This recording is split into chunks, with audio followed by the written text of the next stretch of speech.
Oi pessoal, nesta videoaula iremos estudar os denominados meios consensuais de solução dos litígios. Bom, as formas clássicas de resolução dos litígios são jurisdição, autotutela, arbitragem, autocomposição. O que é autotutela? É o uso da força bruta, ou seja, da própria força, na satisfação da pretensão. Temos exemplos no nosso ordenamento até hoje, como as ações possessórias, direito de retenção, direito de cortar raízes e ramos de árvores limítrofes que ultrapassem a extrema do prédio, e isso está no Código Civil. O que vem a ser a autocomposição? Podemos entender como um gênero em que há várias espécies, a exemplo de transação, renúncia, conciliação, mediação. Nos interessa distinguir conciliação de mediação. A conciliação é a forma de autocomposição dos conflitos em que terceiro decide o problema. Aqui a gente vai ter a figura de um terceiro que decide o problema. Facilita que os interessados cheguem a um acordo, propõe solução aos litigantes. Atuará primordialmente nos casos em que não houver vínculo anterior entre os interessados.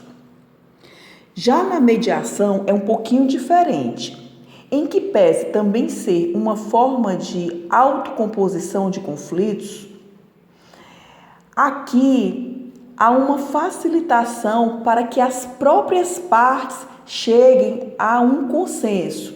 Diferentemente da conciliação, o terceiro não decide o conflito e nem propõe solução aos litigantes.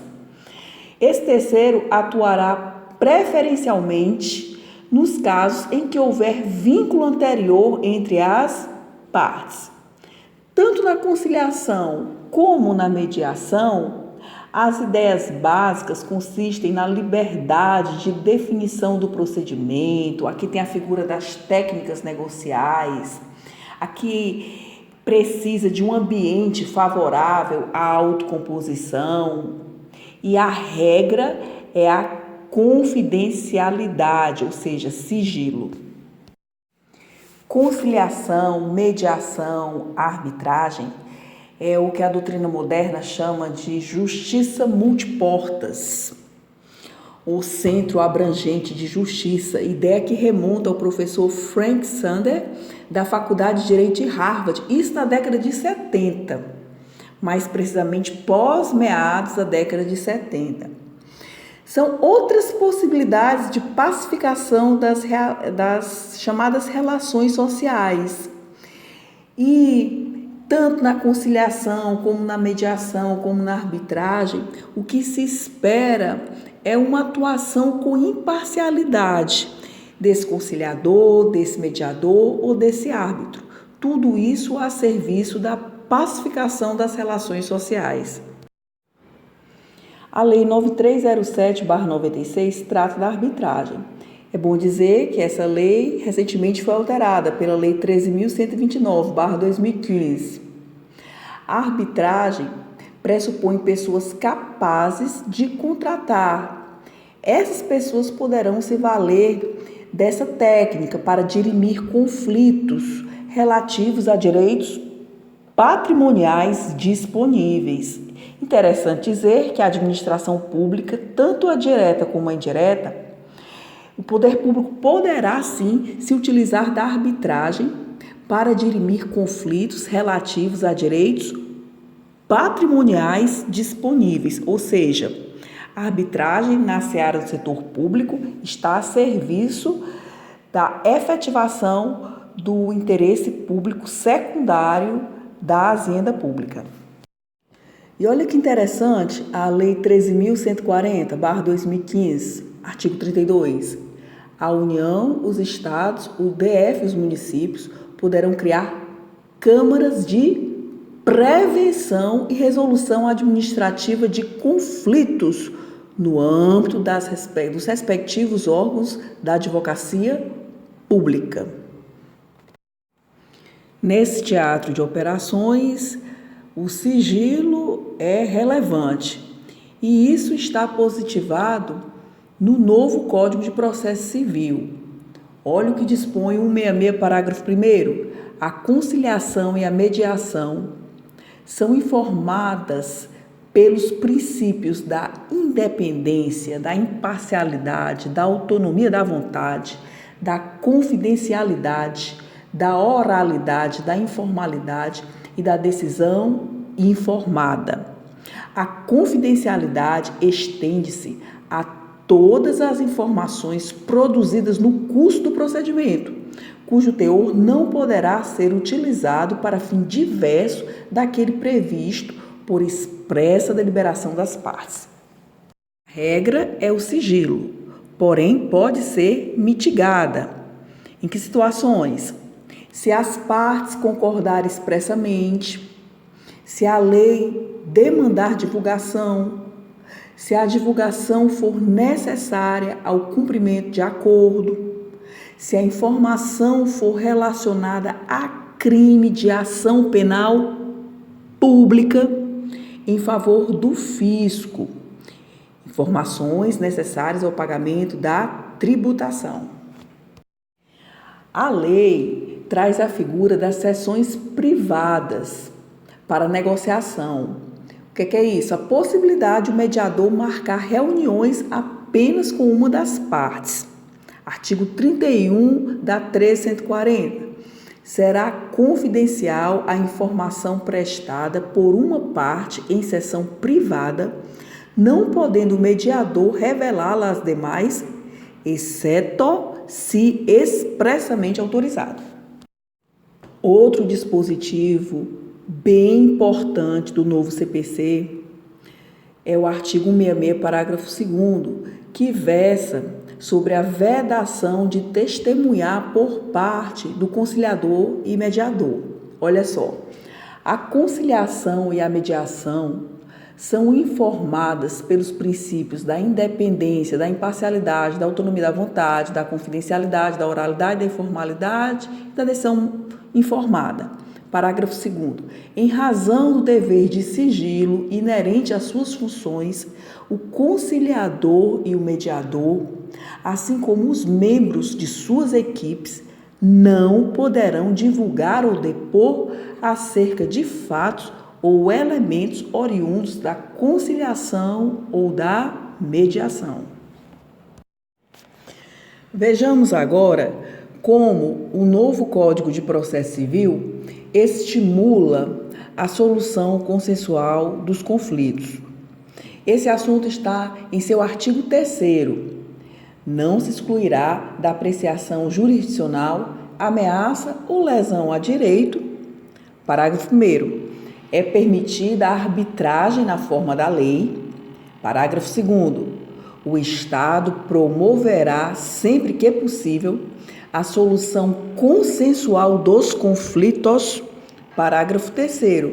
A conciliação, a mediação e outros métodos de solução consensual de conflitos deverão ser estimulados por juízes, advogados, defensores públicos e membros do Ministério Público, inclusive no curso do processo judicial. O que se espera com esse dispositivo é o máximo possível a desjudicialização. É muito importante saber que a principiologia do CPC estimula centros judiciários de solução consensual de conflitos. Inclusive, o artigo 3º dialoga com o 165 do novo CPC. Eis os conciliadores e mediadores judiciais. Bom, sabendo que o novo CPC positivou a mediação como fase obrigatória do processo judicial, a questão que surge é a seguinte: as partes poderão manifestar desinteresse na composição consensual? Sim, inteligência do artigo 334 do novo CPC e com fundamento também na autonomia da vontade. Olha o que prescreve o dispositivo. Se a petição inicial preencher os requisitos essenciais e não for o caso de improcedência liminar do pedido, o juiz designará a audiência de conciliação ou de mediação com antecedência mínima de 30 dias, devendo ser citado o réu com pelo menos 20 dias de antecedência. A audiência não será realizada: 1. Se ambas as partes manifestarem expressamente desinteresse na composição consensual. 2. Quando não se admitir a autocomposição. E nessa busca de uma solução consensual da lide, é possível mais de uma sessão de mediação no curso do processo judicial? Sim, há possibilidade de mais de uma sessão de mediação. Isso está no 334, parágrafo 2º do novo CPC. Poderá haver mais de uma sessão destinada à conciliação e à mediação, não podendo exceder a 2 meses da data de realização da primeira sessão, desde que necessárias à composição das partes. E se as partes não manifestarem desinteresse, são obrigadas a comparecer à audiência de conciliação ou mediação? Nesse caso, sim. Olha o que positivou o 334, parágrafo 8º do novo CPC. O não comparecimento injustificado do autor ou do réu à audiência de conciliação é considerado ato atentatório à dignidade da justiça e será sancionado com multa de até 2% da vantagem econômica pretendida ou do valor da causa, revertida em favor da União ou do Estado, conforme o caso. E como é que é organizada a pauta das audiências de conciliação, mediação? Como é que isso é agendado? Olha o que positivou o 334 do novo CPC, parágrafo 12. A pauta das audiências de conciliação ou de mediação será organizada de modo a respeitar o intervalo mínimo de 20 minutos entre o início de uma e o início da seguinte. O que eu acho muito pouco para conciliar ou mediar. E outros aspectos importantes dos conciliadores e mediadores judiciais. Eles são auxiliares da justiça. Nós já sabemos que a ideia de conciliação é que preferencialmente não há vínculo anterior entre as partes, lógica do 65, parágrafo 2º do novo CPC. Na mediação, a ideia é que preferencialmente havia um vínculo entre as partes, lógica do 65, parágrafo 3º do novo CPC. Conciliadores e mediadores judiciais. Há previsão na lei de remuneração. E outro aspecto interessante é que a lei 13.140 de 2015 diz o seguinte, artigo 29, solucionado o conflito pela mediação antes da citação do réu, não serão devidas custas judiciais finais. É a grande vantagem da solução consensual de conflito. Saindo da Lei 13.140 e voltando para o novo CPC, olha o que prescreve o artigo 167. Os conciliadores, os mediadores e as câmaras privadas de conciliação e mediação serão inscritos em cadastro nacional e em cadastro de Tribunal de Justiça ou de Tribunal Regional Federal, que manterá registro de profissionais habilitados com indicação de sua área profissional. Parágrafo 1º.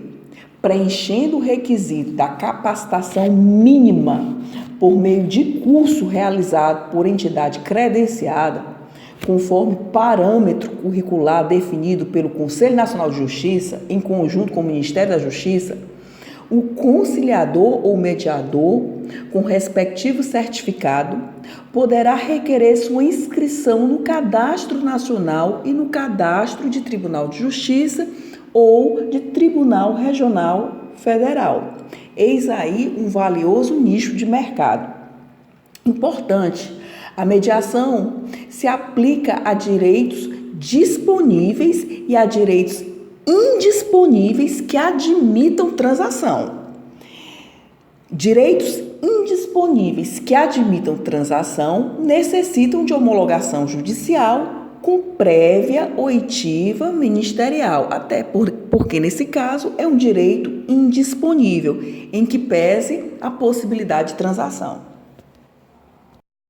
Agora, sobre a exclusão do cadastro e afastamento cautelar. Olha o que prescreve o artigo 173 do novo CPC.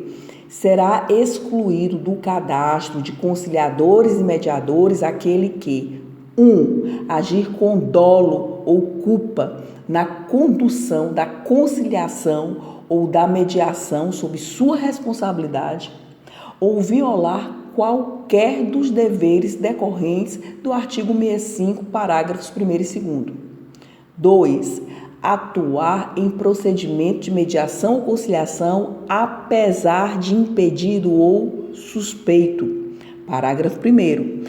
Os casos previstos neste artigo serão apurados em processo administrativo. Parágrafo 2º. O juiz do processo ou o juiz coordenador do Centro de Conciliação e Mediação, se houver, verificando atuação inadequada do mediador ou conciliador, poderá afastá-lo de suas atividades por até 180 dias, por decisão fundamentada, informando o fato imediatamente ao tribunal para instauração do respectivo processo administrativo.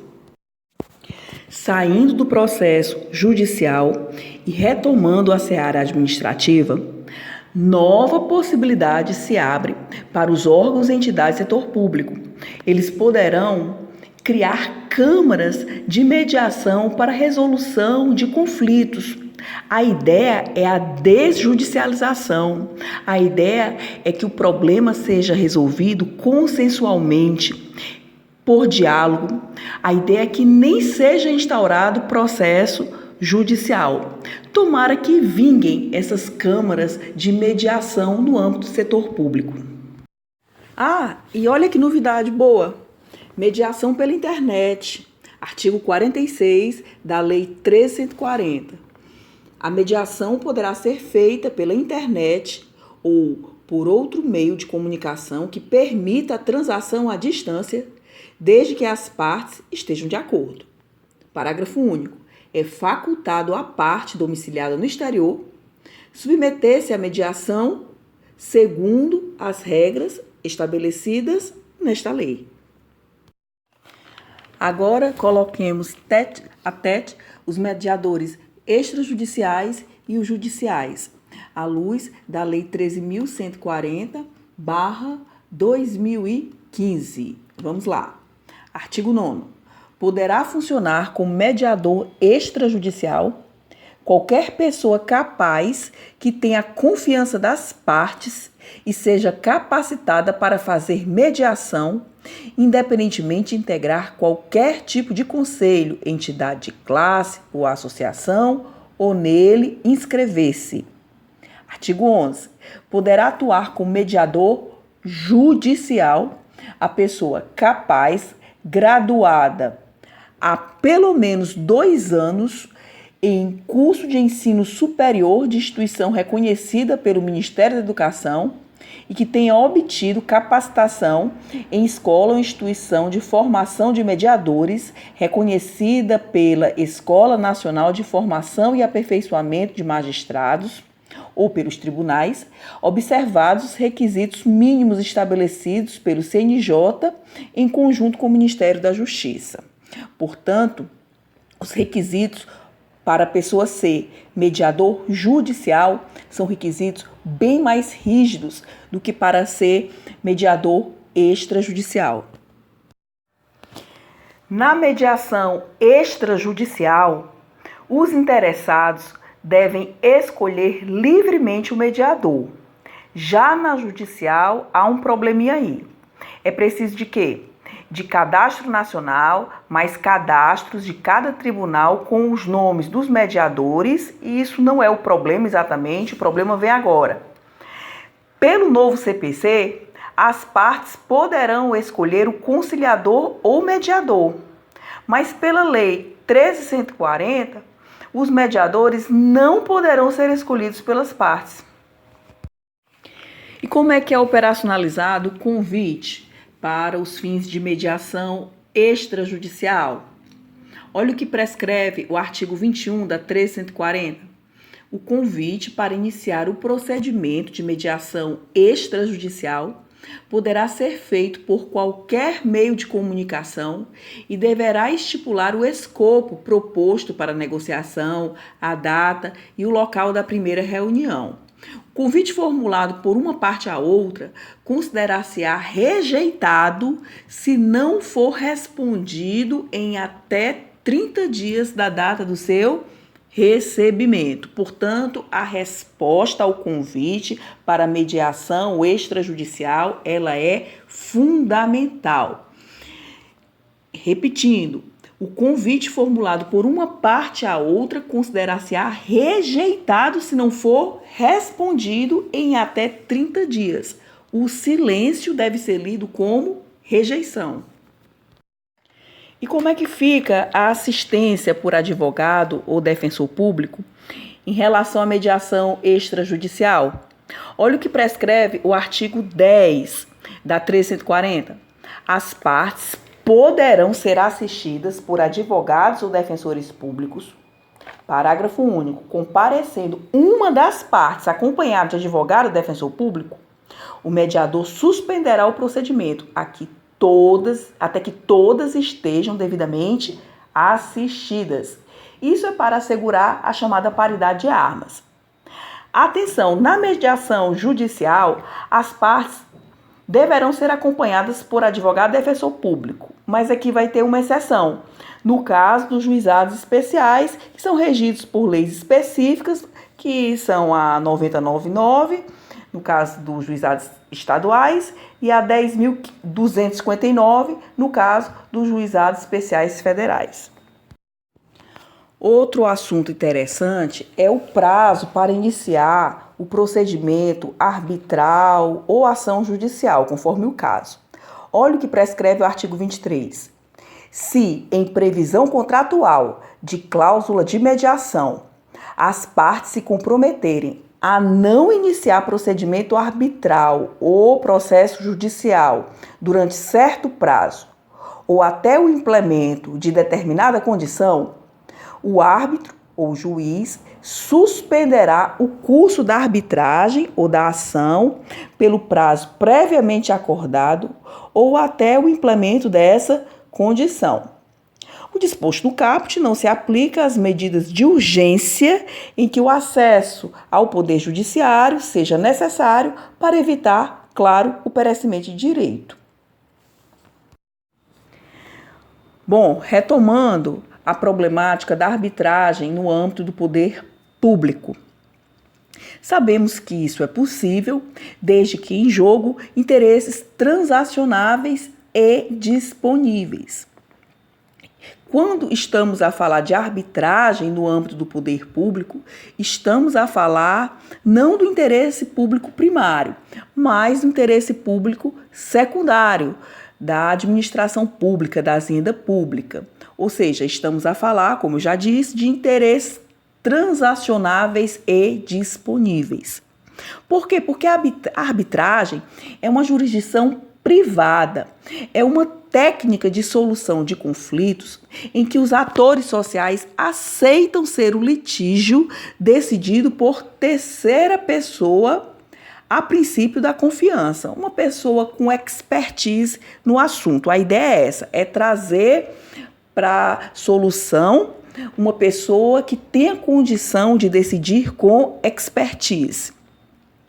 Sabemos que é uma forma de heterocomposição de conflito. Isso cai muito em concurso. Agora linkando o conhecimento com o direito empresarial. A Lei 6.404, que é a Lei das SAs, ela foi alterada pelo novo CPC. Olha o que está no artigo 136A da 6.404. A aprovação da inserção de convenção de arbitragem no Estatuto Social, observado o coro do artigo 136, obriga a todos os acionistas, assegurado ao acionista dissidente o direito de retirar-se da companhia mediante o reembolso do valor de suas ações, nos termos do artigo 45. Atenção, é necessária a aprovação de acionistas que representem metade, no mínimo, das ações com direito a voto, se maior quórum não for exigido pelo Estatuto da Companhia, que é a lei interna da companhia. Por fim, a grande inovação da 13.129 é a figura da carta arbitral, que permite aos árbitros requerer a colaboração da função judiciária. Isso é muito importante no cumprimento de tutelas emergenciais. Grata pela oportunidade de servir. Até a próxima. Paz e bem.